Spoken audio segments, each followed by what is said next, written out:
அனைவருக்கும் அன்பார்ந்த வணக்கம். உங்கள் எல்லாருக்கும் என்னுடைய மகா சிவராத்திரி திருநாளுடைய நல்வாழ்த்துக்களை முதல்ல தெரிவிச்சுக்கிறேன்.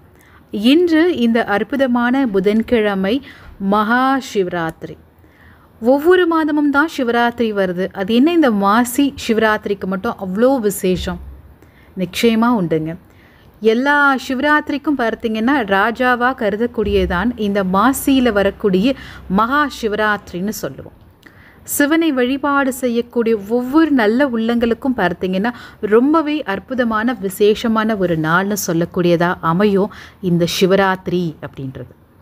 இன்று இரவு பார்த்திங்கன்னா 4 கால பூஜையில் நாயகனாகிய சிவபெருமான் பார்த்திங்கன்னா அவ்வளோ ஒரு ஆனந்த மகிழ்ச்சியில் திளைப்பார்னு சொல்லுவாங்க. ஆமாங்க, இன்று இரவு கண் விழித்திருந்தோம் அப்படின்னா நினைத்தது நிச்சயமாகவே நடக்கும் அப்படின்றது மிகப்பெரிய ஒரு உண்மையாக எல்லாராலையும் நம்பக்கூடியதாக இருக்குது. இப்போ நேற்று சொல்லலை, எவ்வளவோ ஆண்டுகளுக்கு முன்னர்லேருந்து பார்த்திங்கன்னா இந்த சிவபெருமானுடைய விரதம் இருந்து வாழ்க்கையில் தங்களுக்கு தேவையான அனைத்தையும் பெற்று இன்றைக்கும் சிவபெருமான் மேலே அவ்வளோ ஒரு நம்பிக்கையோடு பார்த்திங்கன்னா அத்தனை மலைகள்லையும் அமர்ந்து தியானம் பண்ணிகிட்ருக்காங்க நம்ம சித்தர்கள். இந்த மகா சிவராத்திரியினுடைய அற்புதத்தை நம்ம இன்னும் சொல்லிக்கிட்டே போகலாம். நிறைய சொல்லணும் அப்படின்னா சிவராத்திரி இது போன்ற ஒரு இரவு திரும்ப நமக்கு கிடைப்பதற்கு இன்னும் 1 வருட காலம் நம்ம காத்திருக்கணும்.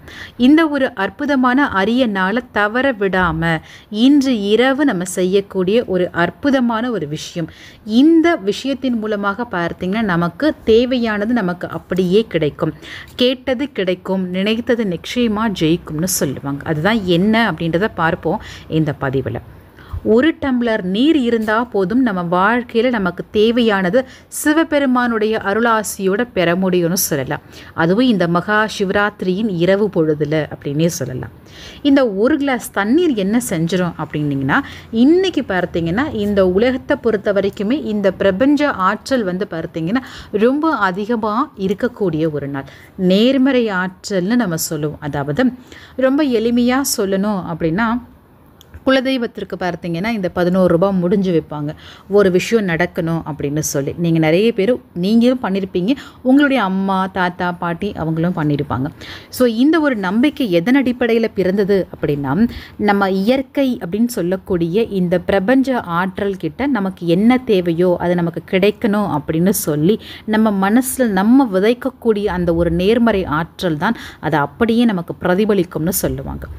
இது இப்போ நான் ரீசெண்டாக கூட பார்த்திங்கன்னா என்னுடைய பர்சனல் லைஃப்லையும் நான் அனுபவிச்சிருக்கேன். ஒரு விஷயம் எனக்கு நடந்தே ஆகணும் அப்படின்னு சொல்லி பிரார்த்தனை செய்யும்பொழுது அது அப்படியே நடந்தது.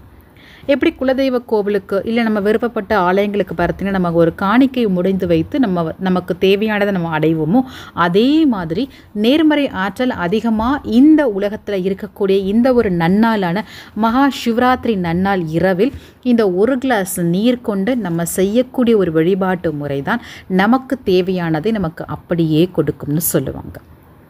வாங்க என்ன செய்யலாம் அப்படின்றத பார்ப்போம். முதல்ல அந்த மகா சிவராத்திரியினுடைய அற்புதத்தை நம்ம தெரிஞ்சுக்கணும் இல்லையா?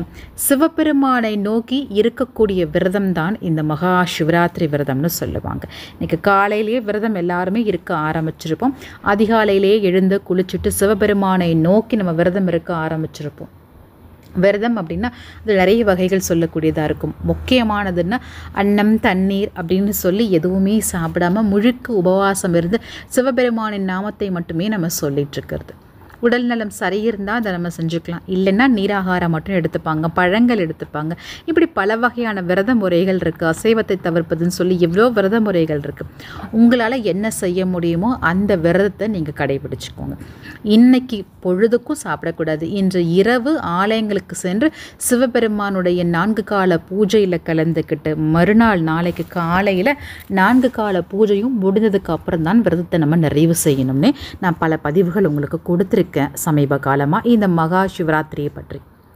இந்த மகா சிவராத்திரியினுடைய விசேஷமே பார்த்திங்கன்னா மனசையும், அதாவது நமக்கு மனசுன்னு ஒரு விஷயம் இருக்கும். நம்ம மனசை பார்த்திங்கன்னா ஒருங்கிணைப்பது, உடலை நம்ம ஆரோக்கியமாக வச்சுருப்பதுக்கு இந்த விரத முறைகள்லாம் நமக்கு கை கொடுக்குன்னு சொல்லுவாங்க. அதனால தான் விரத முறைகளை நம்ம சரியாக இருக்கிறது நமக்கு நல்லதுன்னு சொல்லுவாங்க.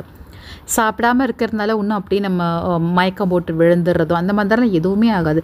என்ன எனக்கு தெரிஞ்சு நான் இருந்த விரதங்கள்லேயே பார்த்தீங்கன்னா நான் அடிப்படையாக தெரிஞ்சுக்கிட்டது தலைவலி மட்டும் இருக்கும். நமக்கு சாப்பிடாமல் இருக்கிறதுனால தலை மட்டும் வலிக்கும். பட் அதுவும் கூட பார்த்தீங்கன்னா உங்களுக்கு கொஞ்சம் நாள் ஆக விரதம் நீங்கள் அடிக்கடி இருக்க ஆரம்பிச்சுன்னா அது உங்களுக்கு பழகிடும். ஸோ புதுசாக இருக்கும் பொழுது பார்த்தீங்கன்னா தலைவலி வரதான் செய்யும். பட் என்ன தான் நம்ம உடலை உருக்கி நம்ம இறைவன்கிட்ட நமக்கு தேவையானதை நம்ம வேண்டி நிற்கும் பொழுது நமக்கு தேவையானதை கொடுக்கத்தான் அத்தனை இறைவன் பார்த்தீங்கன்னா காத்துட்ருக்காங்கன்னு சொல்லலாம். இப்போது இன்று இரவு செய்யக்கூடிய இந்த தண்ணீர் வழிபாடு 1 டம்ளர் நீர் போதும் நம்ம சொல்லியிருந்தோம் இல்லையா, அது என்னது அப்படின்றத பார்ப்போம். சரியாக ஒரு கண்ணாடி பவுல் எடுத்துக்கோங்க.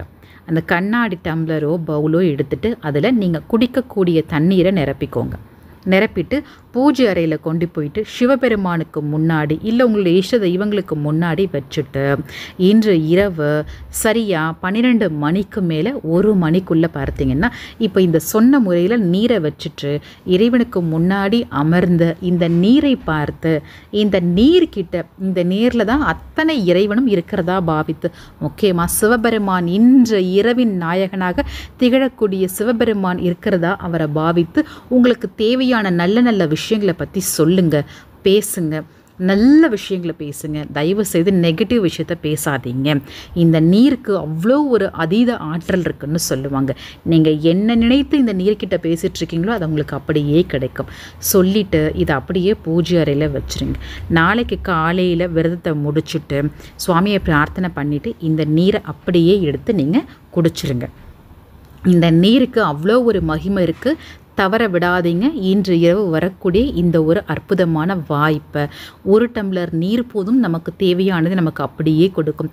தண்ணீர் என்ன செஞ்சிடும் நினைக்காதீங்க. தண்ணீருக்கும் இருக்குது மிகப்பெரிய ஒரு ஆற்றல். இந்த நீர் தான் நமக்கு இயற்கை தான் நமக்கு தெய்வம். இந்த தெய்வங்கள் அனைத்தும் இயற்கையின் சொரூபமாக இருக்கிறதுனால இவங்க கிட்ட இன்று இறைய ஆற்றல் அதிகப்படியான பாசிட்டிவ் வைப்ரேஷன் நிறைந்து இருக்கக்கூடிய இன்று இரவு செய்யக்கூடிய இந்த தண்ணீர் வழிபாடு உங்களுக்கு ஏற்றத்தை கொடுக்கும். என்ன வேண்டுமோ அதை அப்படியே நீங்கள் கேட்டு பாருங்கள். நிச்சயமாக உங்களுக்கு கொடுக்கக்கூடியது மட்டும்தான் இந்த 1 டம்ளர் நீருக்கான வேலையே. மறந்துடாமல் செஞ்சுருங்க. நீரை தவறாமல் குடிச்சிருங்க. வீட்டில் இருக்காங்க, நிறைய பேர் இருக்காங்க, நிறைய விஷஸ் நம்ம சொல்லணும் அப்படின்னா நிறைய வேண்டுதல் இருக்குன்னா ஒவ்வொருத்தருக்கும் ஒவ்வொரு கண்ணாடி பவுல் எடுத்துக்கோங்க. ஒரே கிளாஸில் எல்லா விஷயத்தையும் நம்ம சொல்லக்கூடாது. அதனால தான். அப்புறம் இரவு கண் விழித்து நிச்சயமாக நம்ம இறைவனை நினைத்து சுவாமியை நினைத்து பூஜை பண்ணும் பொழுது நமக்கான பலன்கள் நிச்சயமாக கிடைக்கும்னு சொல்லுவாங்க. ஏன்னா சிவராத்திரி அப்படின்னாலே கண் விழித்து சிவபெருமானை நினைத்து அவரது எண்ணத்திலேயே தானம் செய்வது தான். ஆக அவருடைய சிவபுராணத்தையும் படிக்க தவறாதீங்க. இந்த முறையை கண்டிப்பாக ட்ரை பண்ணி பாருங்கள். வாழ்க்கையில் நல்ல மாற்றங்கள் நிச்சயமாக நடக்கும். நன்றி. சந்திப்போம் மற்றும் ஒரு பதிவில். மிக விரைவில் நான் கார்த்திகா விடைபெறுகின்றேன்.